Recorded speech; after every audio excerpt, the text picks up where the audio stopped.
ရမြင်းလက်နဲ့ပြန်လာမယ်အဆင့်လားငါတထေးတွေအများကြီးမြင်မှုပါတယ်ဟာအဲ့လောက်ကြီးတော့ဟုတ်မနေပါဘူးအဲ့ဒီဖွားရတာလားမမလေးမင်းအစ်စ်နဲ့ဒီမှာဘာအားလာချောင်းရတယ်ငါသားအဲ့ရှိုးဆိုတဲ့ဟာမကိုလူကျင်နေမှလားရအောင်သာယူစမ်းတချပြီနော်ချမှာသားချလာချ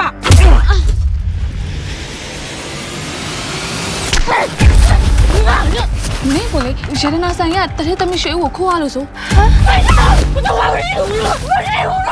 ကျမတို့မျိုးရိုးစစ်စစ်ထိမ့်သိမ်းလာတယ်အထက်တန်းစားသွေးတွေထဲမှာဒီလိုကောင်မျိုးလုံးဝအဝင်မခံနိုင်ဘူးလက်ထက်စာချုပ်မှာတရားဝင်လက်ထပ်ပြီလို့ရွှေကိုမင်းမဖြစ်ပြီးသွားပြီကျောင်းကျမကောင်အိုးအင်းကြီးရှင်တို့ရဲ့ခမိခမဲအသက်ဆက်လေးမိကြီးရောက်နေပြီလေနင်တို့လိုအဆင့်တန်းမျိုးနဲ့မတက်မရမိုးပေါ်လာထက်မှန်းနေအောင်ခွေးကြိုက်တာတဲ့နားတယ်ဟဲ့ထွက်သွားအကောင်လုံးတန်းစီပြီးတော့ထောင်ထဲထဲပလိုက်မိန်းကလေးကလည်းအပြိုပြန်ဖြစ်လာတော့မှမဟုတ်တယ်ဘာလဲပြောပြလဲ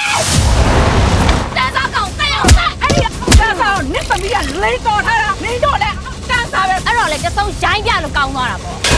အဲ့ဒီမိသားစုအားလုံးကိုအမောက်ချင်ပြစ်စိတ်မရှိရဟာ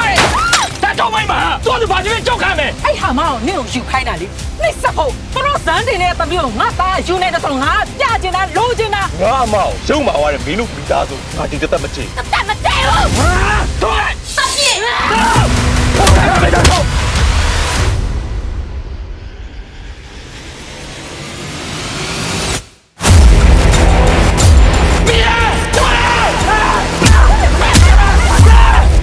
ဆိုင်ကြီးကမင်းတို့ဖက်မှာပြက်ကြီးကမထိန်သိမ်းနိုင်နဲ့အမိုက်မှာယူရောမယ်သမီး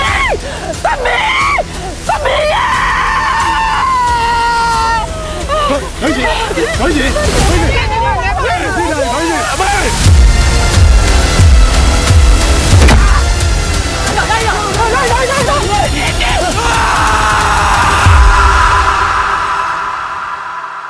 ကံကြောင့်ဆုံလာရတဲ့သူတွေဟာကံကုန်သွားပြီဆိုရင်ဖြင့်ခွဲခွာကြရတာပါပဲဒီလောကကြီးထဲမှာအားလုံးကခဏတာလာတဲခိုကြတဲ့ကံဧည့်သည်တွေပါပဲ